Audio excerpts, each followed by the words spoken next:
Kak, jual lah. Alik berat tu. Kak main sisat. Kak main sisat. Alik berat tu nak jual tu. Dia berat nak jual. Dia tak nak jual. Sama lah, berat juga nak jual. Ni bersepah ni bersepah. Kalau je kereta ni dijadikan lucky draw, ini lucky draw paling jahat sekali dalam Malaysia, dalam sejarah lucky draw yang berada di Malaysia. Kepunyaan Balestier. Kita dapat lucky draw first prize. Menangis orang tengok ni kerja jadi lucky draw. Saya main ni bukan main kosong, saya main nak meminang janda kedua lipat.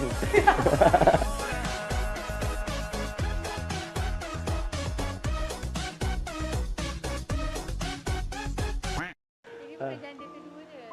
Janda kedua. Oh, ex-boyfriend. Janda Oh. dia kat sana. Ni Duda. Ni duda saya. Belum Duda. Suami kedua.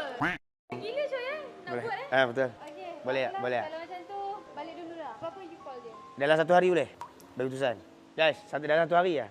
Boleh tak dalam satu hari? Dia suka maksa boleh.